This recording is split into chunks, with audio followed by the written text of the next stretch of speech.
তোদের রক্ত দিয়ে আজ আমার তৃষ্ণা মিটবে। মুহূর্তের মধ্যে দোকানের হারিকেন ফেটে যায়। মানিক আর হাবিবুল দৌড় দিতে চায়। রাত যখন গভীর, জনহীন একটি নির্জন রাস্তার পাশেই পুরনো একটি বাঁশবাগানের নিচেই হাতেনের একটি চায়ের দোকান। কুয়াশায় ঢাকা চারিপাশ, একটি টিপটিপানি হারিকেন জ্বলছে। তো আবারও নিয়ে আসলাম তিন বন্ধুকে নিয়ে আরেকটি গল্প। আপনাদের আশা করি ভালো লাগবে, আর পারলে অবশ্যই চ্যানেলটা সাবস্ক্রাইব করবেন। চলুন শুরু করা যাক। রাত তখন 1টা। বাতেন দোকানে চা বানাচ্ছে।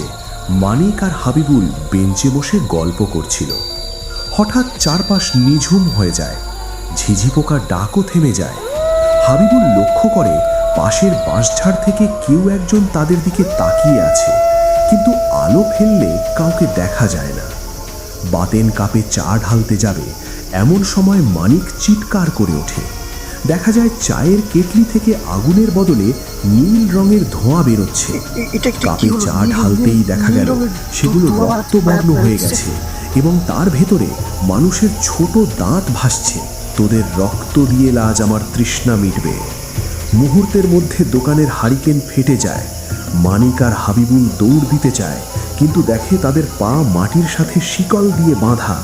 সেখানে শুধু 3টে মাটির কাপ ভাঙা অবস্থায় পড়ে আছে, আর পাশে পড়ে আছে 3 বন্ধুর গলার মাফলার।